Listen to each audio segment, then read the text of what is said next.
and welcome to the Footy Times Premier League Review Show. We are back to reviewing the latest round of Premier League games. Actually, we have two rounds to talk about this time. So last time around, we did a slightly different video where we sort of reviewed where things stand midway through the season. So please do go and check it out if you haven't already. And before we get stuck into the content from this week, as ever, please do like and subscribe. Your likes help us a lot get some traction and get our video out there so that more people see it, and which means we are motivated to do more in the future. So without further ado, let's get into it. There's a lot to talk about. We'll start with Manchester United. Back down to earth slightly, Sheldon, after flying at the top of the table. So what happened? What went wrong?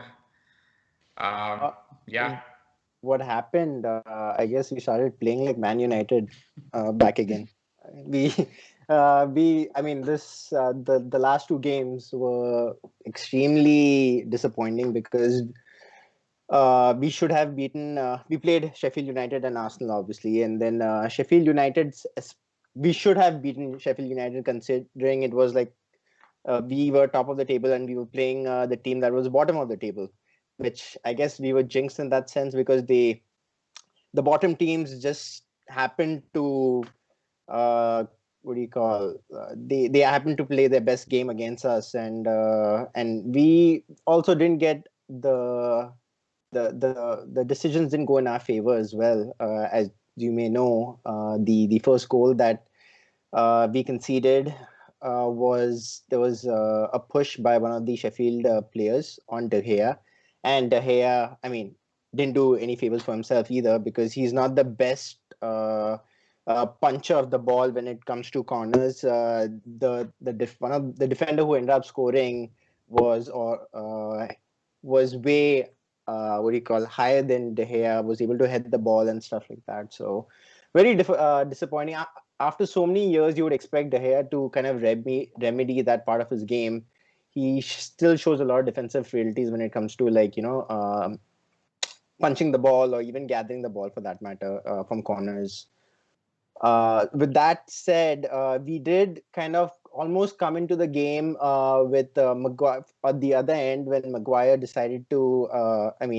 He went for the ball and then apparently he fouled the referee, and then which led to and Marshall put the ball in the back of the net, but then that was given. That wasn't given. The goal wasn't given. So the decisions were not very fair. They were not consistent, rather. If that goal was given at one end, the other goal should have been given as well, and that. So it's stuff like that. VAR was disappointing. People keep saying that what you can the decisions in their favor with penalties and everything. So you know what? This is one of those situations where this cost us quite a bit because we lost 3 crucial points, and despite the other. We had a new defensive partnership in Maguire and Tuan Zebi that was tried out, and clearly that didn't work out as well. Cavani was very disappointing. Cavani should have started this game. He showed us what he was capable, or rather, we were missing out on when Marshall was on when he started the game. So kind of disappointed with that. At the end of the day, 3 crucial points lost, and that cost us even more because we going into the Arsenal game, we knew that that game was going to be very hard. Arsenal obviously was in good form, and going into this game, and despite them not having their 3 crucial players, we did not capitalize on that. I think they were missing. Who was it? Saka, Aubameyang, and I think Tierney as well. So they played. I think if you ask me from a neutral perspective, I'm not neutral obviously, but if I were to look from a neutral perspective, I think Arsenal played the better game. But wasn't it they dominate? The first half I felt United were really in the game. There were a few chances that Leno sort of saved, and Rashford obviously messed up a few chances. But overall I felt like United were the better team and creating a lot of chances in the first half. Second half, sure, Arsenal were definitely hands down the better team. Better team. Yep. Yeah, they were. I mean, I would say that. Correct me if I'm wrong, but I mean, obviously, everyone, if you watch the game, I just felt that the game was a lot more even in the first half between Arsenal and United. Yes, the second half was very. I mean, it was dominated by Arsenal, Yeah. and there was. I think the first 15, 20 minutes, it was just all Arsenal, and they were like just bombarding, pressing But us there and weren't stuff a like lot that. of clear-cut As in, I chances. think, Sorry, Nisarg. Go yeah. ahead. As in, I think Arteta adjusted his game pretty well in the halftime and basically got control of the midfield very nicely. And that was probably the result of the dominance of Arsenal in the second half. And yeah, as in, for me, I think in general, uh, being top of the league, it feels like in this season, it is like a roulette. Like as soon as you hit the top, there is Go you up have and to go go down. Yeah. down. And I think, Jinx.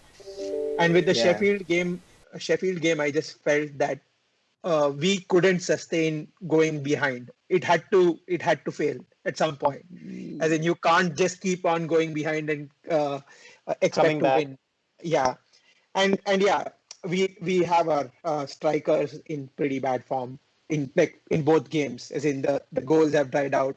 So Also, one thing I noticed in both the games, I just wanted to quickly mention is I think uh, obviously Bruno being the main man, he's marked Yeah, very well, and I also feel that people have started playing psychological games with him. As in, I see like he is like I feel that he's like a child when it comes to being on the football field. As in, he will react to yeah. situations. He probably will lose his school and to the disadvantage of the team.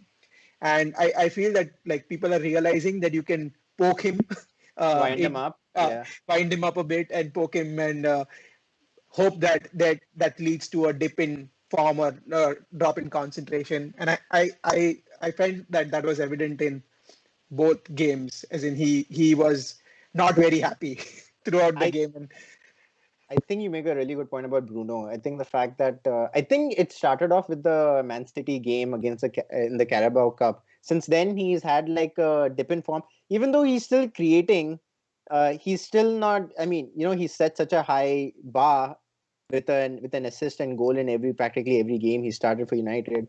That we expect that, right? So, Mhm. uh, and yeah, and one more thing I'm torn off is like in both games, it's not like we didn't create chances. As in, like I always I think in Premier League recently that uh, sustained pressure thing is kind of gotten out of fashion. As in, you don't see a lot of games where there is just like probably Liverpool a year back or yeah. Man City. Again, those are the only two teams that can really do that. But I'm always torn between the fact that is a sign of a good team creating three chances and taking one of them, or is a sign of a good team creating 10 chances and probably taking two of them. And again, I don't know. Probably either of them is a championship winning formula if you can crack it. Yeah. But I feel that we did create like crucial chances in both games. It's just that we are not like strikers were not clinical enough because of the lack of goals in general. Yeah, I want to pick you up on that before I come to Rahul for his perspective, from an Arsenal fan's perspective. So yeah, I think last week I mentioned that a lot of the breaks have kind of gone Man United's way, that they've not, like what you said, they've not necessarily been dominant.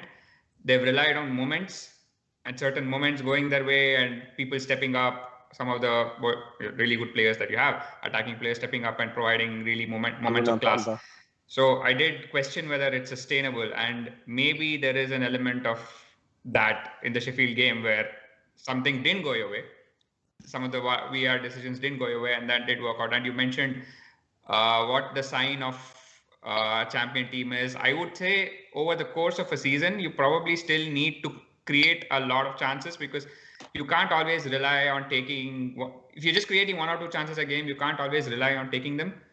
That's always going to be hard. I think most times over, if you look at Premier League history, the champions usually have tended to be dominant. At least they'll have more control of games, if not create a lot of chances. And ultimately, when you create more, you score more. So I think that's where maybe, because every time I see Manchester United fans talk about, oh, we didn't take this chance, oh, we didn't take that chance, we created two big chances in the game. I don't think that's a sustainable way of, getting wins. And like you said, in the last couple of seasons, obviously the bar has risen a lot more, that you need to win a lot more. You can't just afford to take a point in certain games and say that's a good point. So yeah, I think that's something that I have not seen from Manchester United, and they're probably something that they need to take that next step to become the sort of team where, because that's where you get the consistency from.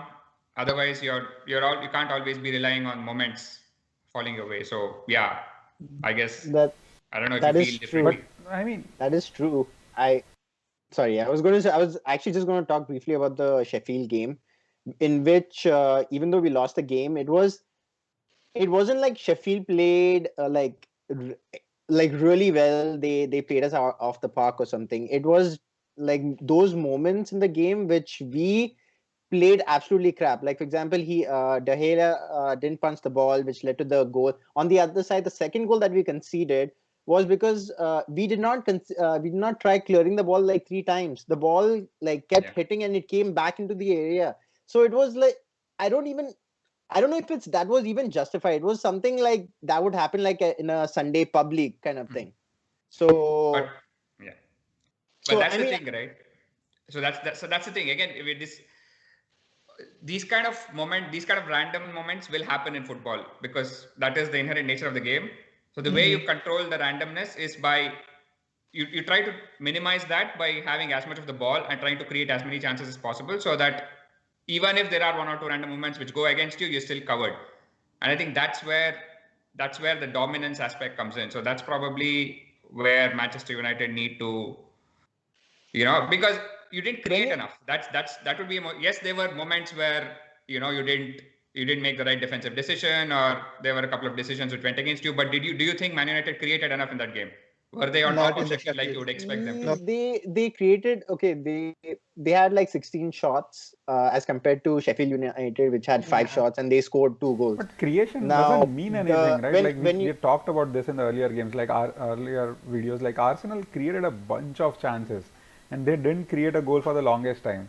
So I mean, that's where I always disagree, Rahul. I don't think they created a lot in that time. No, they created creation is a very soft term, I think. Clear-cut chances and all. I'm sure there are buckets to it, like clear-cut chances and maybe some chances which are maybe not that clear, whatever. But I feel like converting is much more important than creating, is what I feel like. That's sort of the hallmark of a good team. Like you convert your chances. Like that's like you don't luck out, is what my thing is. Sure, but when I say creation is one aspect. You're not going to create a lot of big chances against a team which defends that deep. But in general, just putting a lot of pressure where the team is not easy. You're not easy to defend against. Where everything is not in front. You're moving them constantly. You're creating spaces. You're making movements, and eventually they'll cave. That's the idea, right? And if it's slow, if it's sideways, if you're not making runs in behind, it's just too easy to defend. So as a personal opinion, what would you like in your team? Let's probably just go around and so it looks like Avinash is obviously on the side of creating a lot more chances and probably taking some of them. Rahul, I think, is on the side of it's fine if you create few chances, but just take them. What about you, Purav and Sheldon? Purav, you want to go? So, I mean, I would rather watch my team attacking and, create more chances. Like the volume of chances matter a lot at this level, like because the bar that City and Liverpool have set right for the last 3 years, like 95, 98 points, you need to be consistently winning like 31, 32 games.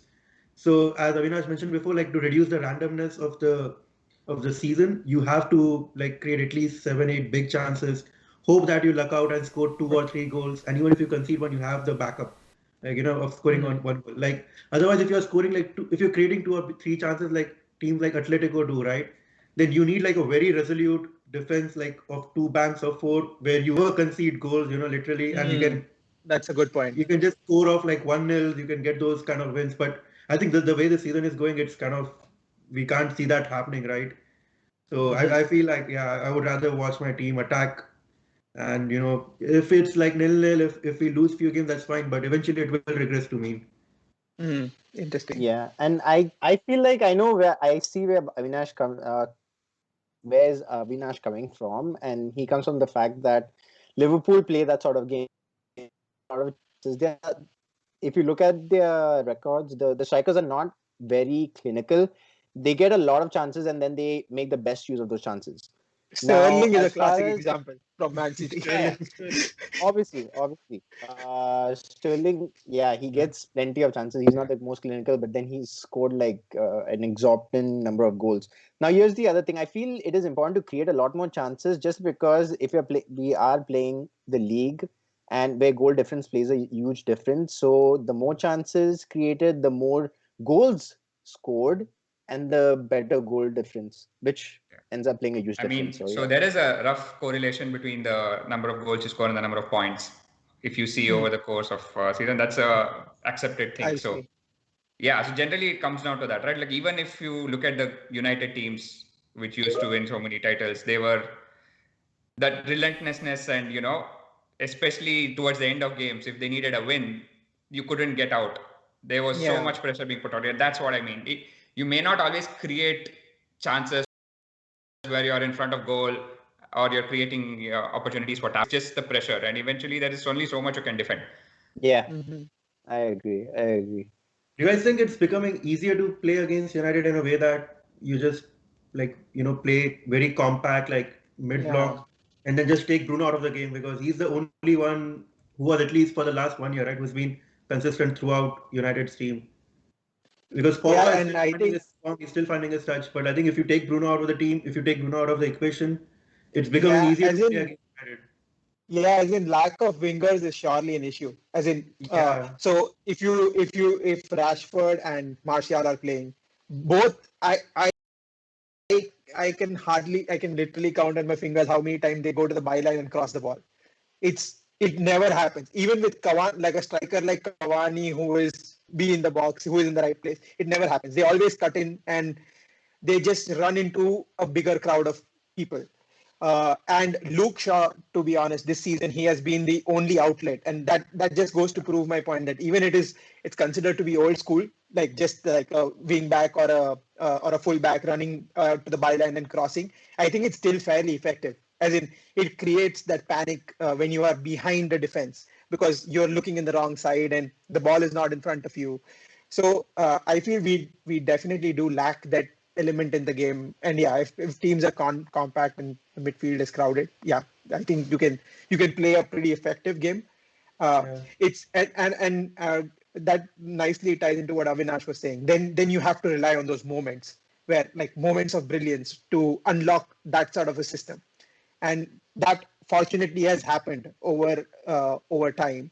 But yeah, probably it is not sustainable. It is something that you'd be found out.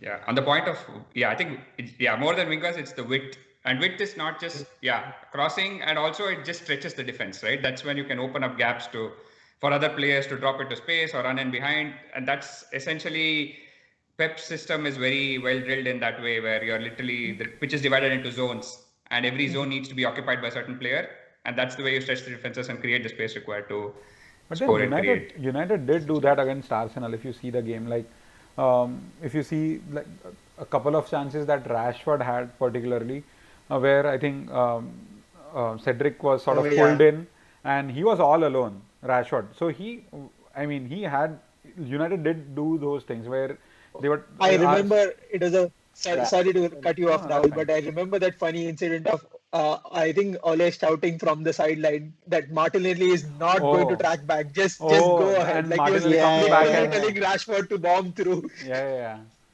Yeah. So I feel like definitely United did do that in Arsenal's games. I haven't seen a lot of United games off late, but in Arsenal's game, I feel they did do a pretty good job of sort of isolating the wingers and making them sort of cut in, and like it's on them to not convert the chances. But yeah, Which I is think a good. Arsenal. Yeah, segue. I think Arsenal has the reverse problem. They used to do that. You only used to do that, and now right, they with right, again with like Emil Smith Rowe or someone yeah, playing in the hole. They have. Anyways, Right. I'll let Rahul speak about Yeah. Arsenal. So I think in the past games, I feel like there is one obvious thing that I feel is sort of I'm amazed at is Pepe's form. like he has been pretty good the way Pepe has been playing. Like you now sort of see not like a $70 million player, but he's definitely going towards like a $40-50 million player, and hopefully he sort of sees that upward trajectory. So, and like in the first game against Southampton that sort of we are going to look at is like the first goal that he scored. Even before that goal, I think he created a couple of chances. So I feel he definitely is getting more involved. He's getting that confidence back, like he's doing those step overs and sort of dragging defenders away from the ball and all those things. So he's definitely, that has been a revelation. And to be honest, that's sort of like one of the things that we haven't missed Saka when Saka was out in the last few games. Like Pepe has been sort of deputizing nicely for him. And the other thing was Cedric, as I told you, like he has been having a good game somehow. Like you see him putting in like the long crosses and defending. Like, well, defending is a bit wanting, not like Turney, but he's doing a pretty good job at left back, fielding in from Turney.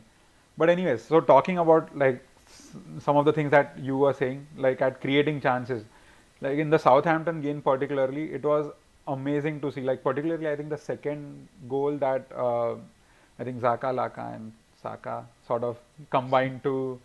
Laka. So I think Saka crossed to Lacazette and Lacazette put a first time ball through to Saka, and Saka sort of rounded the keeper and put it in. So that sort of like was a nice goal to see. And Arsenal, are creating those sort of chances. Like I feel like if you see the games, players are coming in, making those sort of triangles, being open to get that one pass in.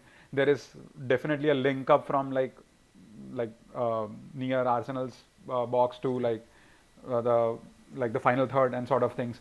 So that game definitely has shifted. I feel in Southampton game you sort of see that the first goal was Pepe's thing. Like he did, like sure he got a good pass, but then he ran into the defenders and did his typical goal. The second and the third goal particularly were like those nicely sort of made goals where it was a team effort, putting a few passes in and then sort of just tapping in at times. Well, not the Saka's one, but the Lacazette one was a pretty good example of that. So I definitely feel like that's happening more and more. You can see the confidence back from Arsenal players. Even in Man United game, the second half in particular, like the way they picked themselves up from the first half, it was pretty amazing. And I feel a lot of things are going right for Arsenal's way. Like Luis had a good game against United. I don't know if you guys noticed it, but Luis had a pretty good game against United. Put a few blocks in, had that like he deflected the corner, sorry, not the corner, but the free kick from Bruno. And he celebrated after like that. vehemently. Yeah.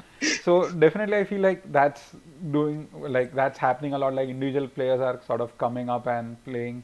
We were a bit unlucky in United game. I think 2 times I think we struck the woodwork. Lacazette and Saka I think did, not Saka, sorry, was it Pepe I think. But anyways, yeah. Lacazette did it once, free kick, right? But I think there were 2 times. The free kick. Anyways, so there definitely were chances to be taken. And again, to your point, Avinash and Purav, there were a lot of chances, but we didn't convert, right? So what's the use of those chances? I feel like we didn't have anything to show for it, right? I thought neither, maybe 2 or 3, but in general it was a very cagey game. No, but in second half, Arsenal neither team really had the upper hand. Did have a lot of good chances. Like I think it was a entertaining 0-0 game. Yeah. Like both team had pretty much like clear-cut chances. Like the Fred chance, right, that United had. Fred, like, the wonders. I don't know how he reached Cavani it. one? The 2 Cavani ones. The 2 Cavani ones were the big ones. I think that's what. Cavani, but I think the Leno save, I was like, wow, like this guy is like. Leno save. has been brilliant. Cavani chances. Cavani was not very clinical in that game for a. You know what? It was. Yeah, I know. I am surprised you didn't talk about it, Sheldon.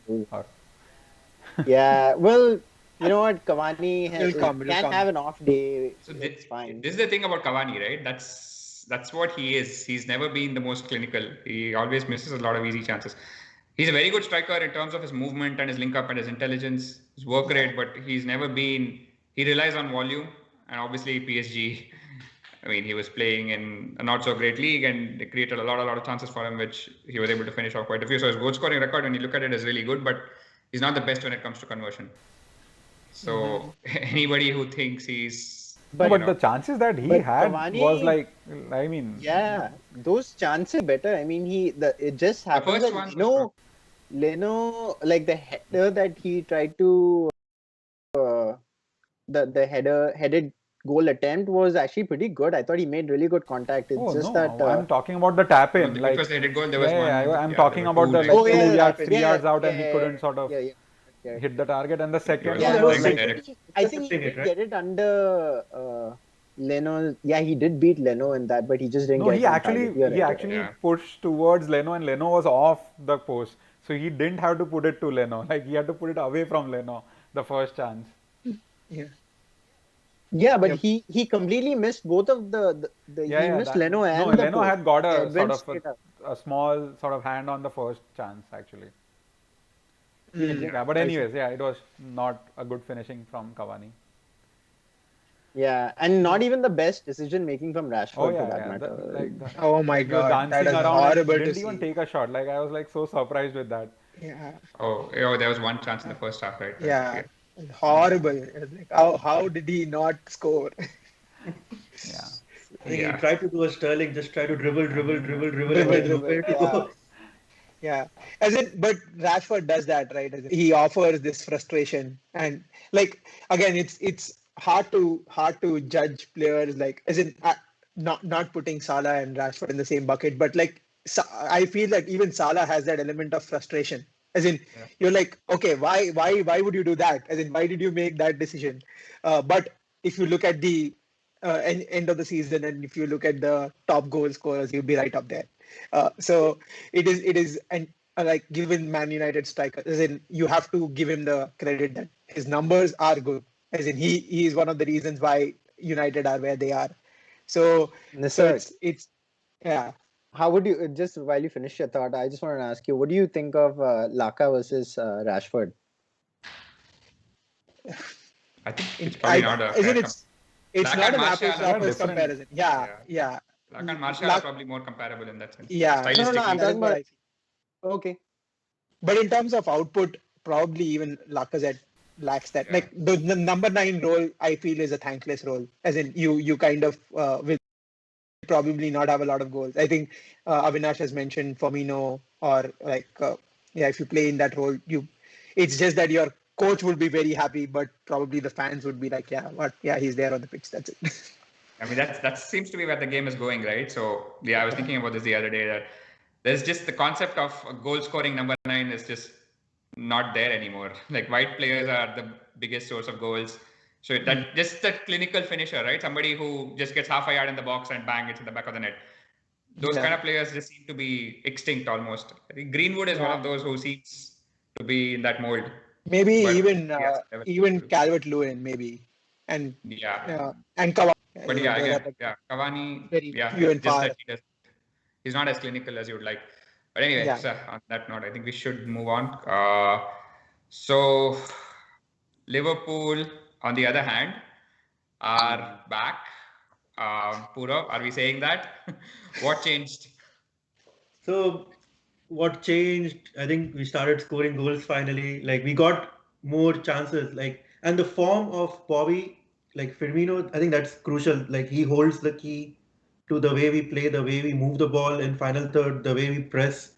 And he's been like amazing in the last 3 games. Like, starting from the Man U FA Cup loss, even though we lost that game, but I think that's where he started. Like, he showed up. Like, he said that he wants to play in the first team, because I think once Jota comes in, right, so there's still going to be a competition of places. So Firmino, I feel, is doing a brilliant job, and he got a goal against Spurs, again, brilliant.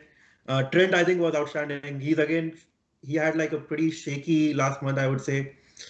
He wasn't creating that much, his crosses quality was not that great, but I think we're slowly seeing his revival again. And Nat Phillips, I have to, give a shout out to him. I was not sure how he will play, with Harry Kane. I mean, of course, Harry Kane wasn't there, but Son, the pace, the way he handled in the second half, right? Yeah. And I felt that was a great performance. Salah was unlucky, his goal was disallowed against Spurs also for a handball which was like 6 passes before, Tyre pushing his elbow from behind, but It's got to be one of I'm not those. complaining as long as we are winning. Yeah, yeah, and so West Ham as well. I think Nat Phillips Yeah, had West a Ham. brilliant performance. Again, Nat Phillips, right? Like Antonio is one of the most physical strikers in the league. Like Yeah. he's really hard to play against. Like even established defenders, like established centre backs in the league always have a hard time. Like he's a 15, 16 goal striker. So like Nat Phillips, again, he completely dominated him. He took him out of the game. Like he won almost all the aerial duels he had with him. And Henderson also, right? Like I want to see Henderson in the midfield, but still, like we want Henderson to play like every game. We can't, we miss him always, like whenever he's missing. So Henderson coming back, even though he's playing as a centre back in the last few games, but just him, shouting around, organizing the defense, organizing the midfield everywhere. Like you can, yeah, I think it was a great performance all around. One criticism I would say is like set piece, we are still conceding, from set piece, like the Dawson goal. Yeah, and it just went through like 3 players. I felt like, yeah, as you said, right, it was pretty avoidable. But Yeah, hopefully The it changes. Højbjerg it goal could have was been. really good. Yeah. Yeah, Yeah, it the was Salah goal was like a masterclass in counter-attacking. Oh Like, I yeah, don't know how Trent straight from a switched the corner. ball and then Shaqiri's first touch, right? I thought he could have run down and, he could have Yeah, made a better he decision. did first time. That was. Yeah, he did first time. Like, what do I know about football, right? And the touch from And the Salah, the first touch finish. of Wow. Salah. Yeah, the first touch of Salah and the little dink, I was like, wow, this is Yeah. back to that 2017, 2018 counter-attacking, high octane football that we always associate with Klopp teams. Yeah, that was very And 17-18, the goal from the corner. I think we scored yeah, at the London Stadium as well. yeah, we scored, I think 2 seasons back, I think Yeah. we scored very similar goal, like right from West Ham's corner, like 10 seconds or 11 seconds. It was like timed also. Yeah. And it was, yeah. And I have to give shout out to Wijnaldum also. I think he does a thankless job. Like I sometimes feel, even I criticize him a lot because sometimes you feel, right, he's not doing anything, he's not involved in the game. But like the more I see just him, the more I see his influence also, right? So I think he's been like the energy that he's shown in the last couple of games, right? He has been like out of the world, Wijnaldum. And thankfully he got a goal, his patience, like That was a nice he has goal. a brilliant record for Netherlands. He has like He plays a 11 goals different in role. 15 Yeah. games or something for Netherlands. I don't know why, but he He deserves the goal. was. Yeah, that was his profile when he came. Actually, he was a goal scoring Good midfielder at question. PSG Yeah, and yeah, Good Newcastle. question, They don't Rahul. want to listen. They don't Rahul, want I to noticed listen. your They question. don't want to listen. What was it? What was it? Is he Is he staying at Anfield Oh, or is he yeah. walking alone? We don't know. We don't know. But yeah, I want to pick up on the Wijnaldum point. So I think for me, the biggest change I saw tactically was we switched Thiago and Wijnaldum's roles. So Thiago was playing as a 6. He moved further upfield, and Gini was shifted to the 6. I think this is something that a lot of fans were calling out. This made a lot of sense because I don't think Thiago is ready to be 6. It's not something he has done before in his career, although he's very tenacious. But he tends to go to ground a lot, and that's something that club generally doesn't encourage because, especially in that role, you're kind of, when you're playing as a lone 6, you're very exposed, and you are kind of the last line of defense. And moving further forward, he's also able to show more of his creativity and control the game. And when it comes, and actually, if you think about it, Fabinho took 6 months to learn that role. Playing as a lone 6. So it's a little too much to expect Thiago coming to a new league after having a long injury layoff. So I think it was the right thing to do from that perspective. And also Wijnaldum is actually a really good candidate to play there because he's probably one of the most press resistant midfielders that we have. He's so good at shielding the ball. You might have seen that clip from the Tottenham game where he sort of just holds off 3 or 4 players.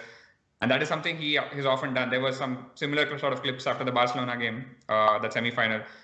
He likes it when people get tight to him because he's so strong and he's able to hold people off and emerge with the ball. He often does that. So he provides a very good shield as well because he's very mobile. He gets around the pitch. He's defensively very aware. He doesn't make a lot of mistakes. He may not be the best when it comes to like setting the tempo of a game, which is something that sort of the pivot role also entails. But I think on the balance of things, he's a better number 6. And the other important tactical decision was playing Milner, because Klopp mentioned this as well after the United game, where we were not providing sufficient protection. So you have Thiago at the 6 and Gini for the forward, and then you were playing like Shaqiri or Curtis or Ox alongside them. So that was leaving the midfield very exposed. So I think those are the two decisions which really changed the game against Tottenham.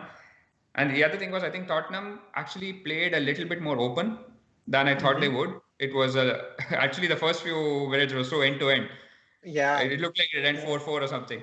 So that I thought helped us. It gave us a little bit more space and sort of got those juices flowing again. We stopped forcing the ball a bit, took our chances a little bit better. It was very un-Jose-like, that performance. Yeah.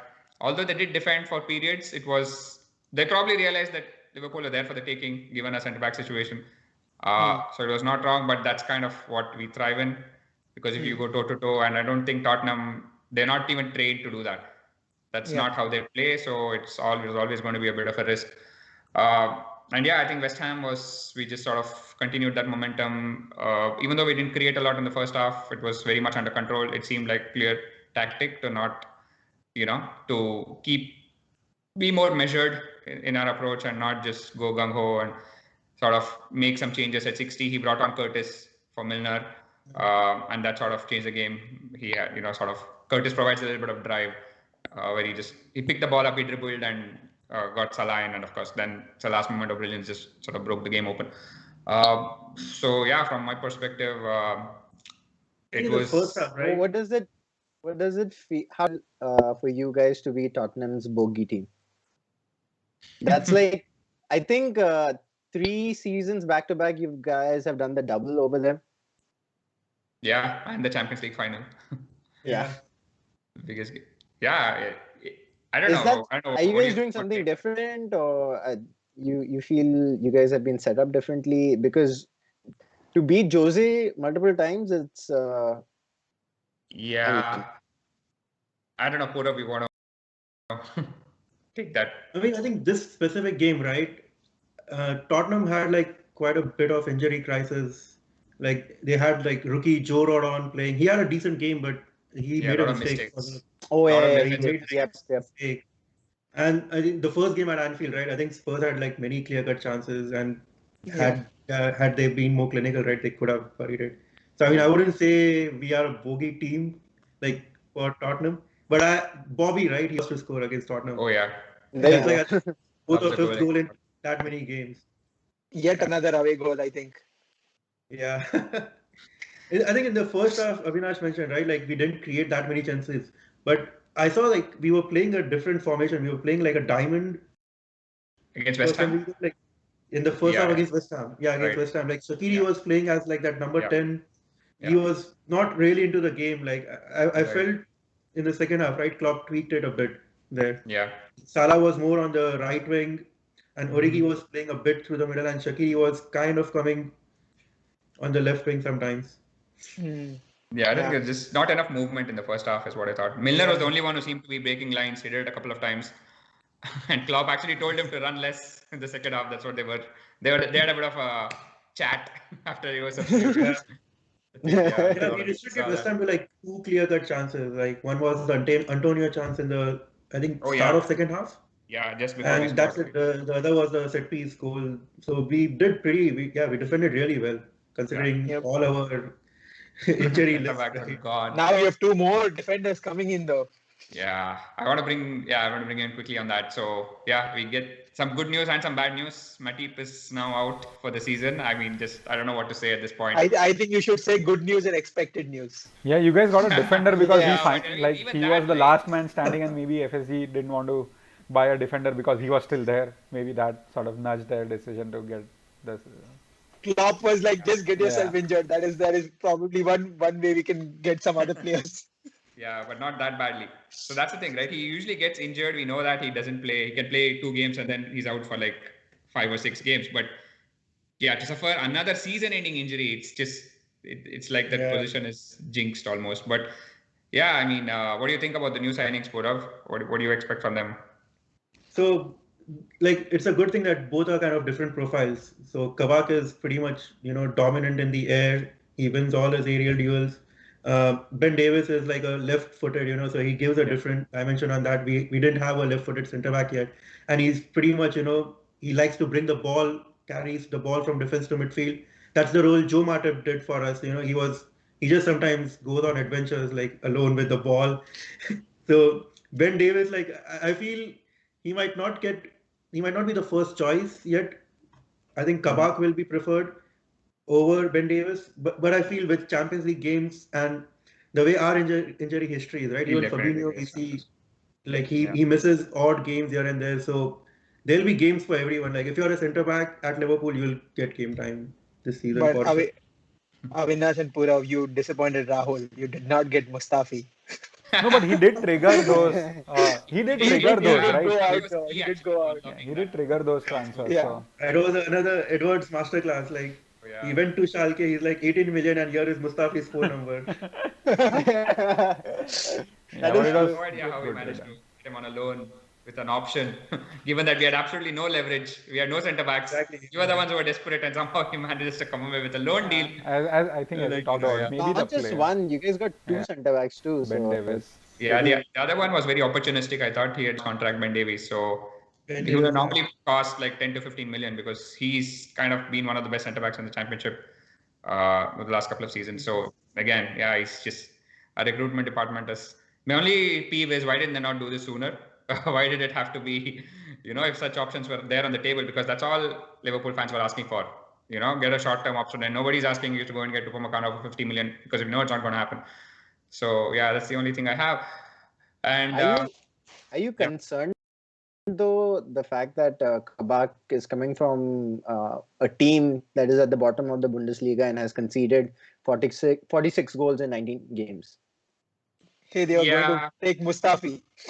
How can they be concerned? Yeah, I don't think we should judge him on this season, to be honest, because he's almost been part of a dysfunctional team. But he was really good last season when Schalke were sort of in and around the top four for majority of the season, and he had a really good season in Stuttgart as well. So it's clearly a big talent, massive ceiling. But yeah, he's young, so whatever that it'll come with some risk. So we'll just have to see. Turkish too, right? I mean, they tend to have pretty good centre backs. I mean, there's Soyuncu and then there's Demiral. Yeah, we were interested in Demiral as well, I think. And Klopp has history of working with players, who've like dropped a division or two, right? Like Wijnaldum came from Newcastle after being relegated, like Robertson also, and even Shaqiri, I think. So Klopp, I think I'm pretty sure he'll improve players. And Kabak is like what, 20 years old, so he has like a lot to learn. So but the only concern is like it's 6 months only, right? So he has to get in right away, take a place in the team, and start winning games for us. So that's a huge pressure on a 20-year-old's shoulder who knows that he might not even be there next season.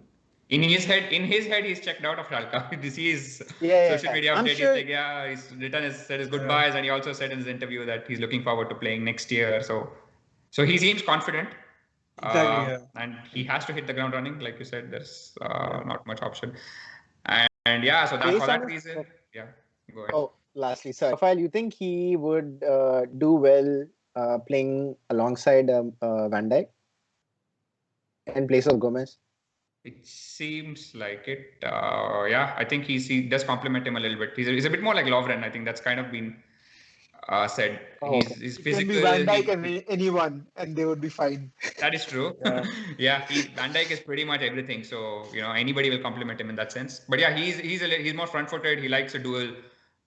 He's very good aerially, like you mentioned. So he is a Lovren type of defender. Hopefully, he doesn't have the same sort of Lovren could switch off every now and then. He had a mistake in him, so that's kind of what we're hoping for, I guess. But yeah, I think quickly looking forward, this is the thing. I'm just I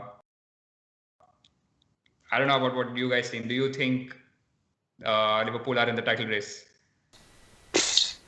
Obviously. Yeah. So I think Liverpool and Man City are probably going to go head to head. Even though Man United is there in the mix over there, I don't know if they can sustain it throughout. There's still 16 games left in the season, and we have to play quite a few of the big six, and our form against the big six hasn't been the best. So yeah, I mean, I think Liverpool have what it takes. I mean, especially with the acquisition of those two defenders coming in, they definitely have what it takes to go all the way. Maybe even in the Champions League. Yep, same here. I feel City and Liverpool are probably going to create a gap, but I'll probably be the romantic and hope that United can somehow stay there and just be a pain in the ass for these two teams and just not go away. I would be really happy if at the end of the season we are like in that 10-point margin gap with the top two, and obviously we are qualified for top four, because I feel that would be a step in the right direction. But I feel with the signings and looking at how rampant City have been, even without De Bruyne, it is scary. Yeah. And with that, I have to drop off, so I'll continue and let you guys continue. And as always, fun chatting. All right. See you guys. See you in a sec. Yeah.